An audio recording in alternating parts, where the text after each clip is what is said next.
And thanks so much for joining us. I'm Jennifer Sanders. Overcrowded and understaffed.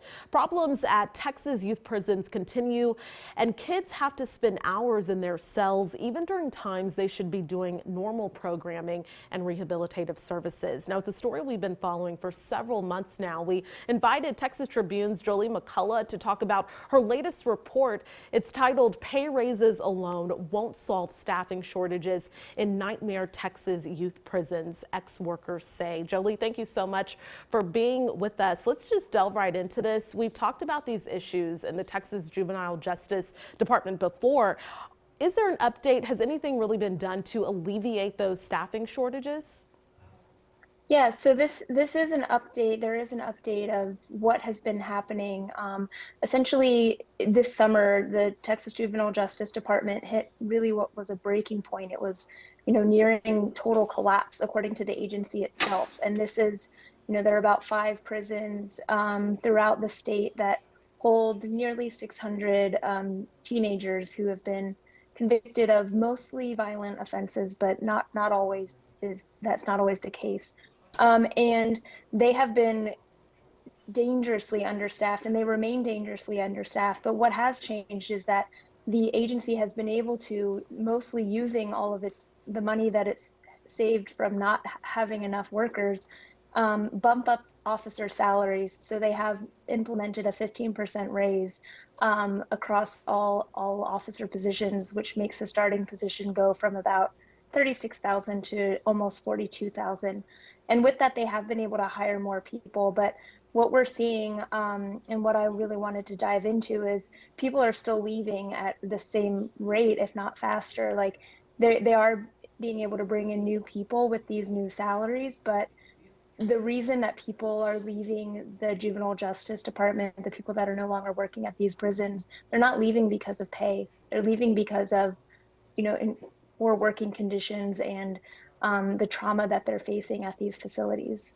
And let's delve into those exit surveys. You looked at those. What did those reveal? Yeah, so I looked at some exit surveys that the state auditor collects, and last year, from the Juvenile Justice Agency, by far the most given reason for leaving the agency was, as I said, poor working conditions. Better pay was only number 4, at a far removed number 4, whereas across the state, for all state agencies, all government agencies, better pay is typically the second highest reason why people leave, followed by retirement. So, pay isn't the main concern here, but it is the easiest thing to try to fix if you're trying to figure out how can we lure more people in, because we need to fill these gaps. We can offer higher money, but there needs to be a lot more done to keep the people who they're bringing in to want to stay. Okay, so you talked to a couple of former employees for your report. What exactly did they tell you? I know you looked through those exit surveys. What did those employees, the former employees, tell you? Yeah, so I talked to 2 former employees at Giddings, which is about, an hour outside of Austin. And they essentially, one of them was saying, they're often not able to take bathroom breaks, much like the kids who you mentioned have been locked up for, up to 23 hours in their cells, having to use water bottles and lunch trays as toilets.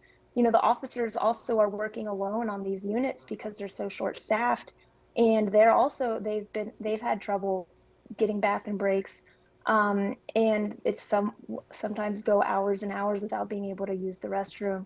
And one woman who was a shift administrator for during the night, she says, shortly after Giddings became the main unit where the agency started housing the teenagers who were having severe mental health crises, they got rid of they no longer were staffing medical support at night. So she was having to act as a quasi nurse when there were suicide attempts, which was happening fairly regularly. She said, this is graphic, but she had to, put her hand down the throat of a boy who had swallowed a sock, trying to suffocate himself because there was no nurse on site.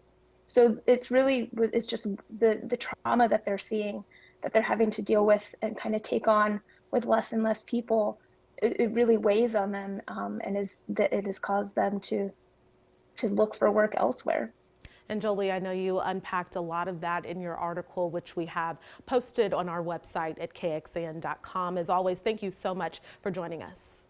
Yeah, thanks for having me.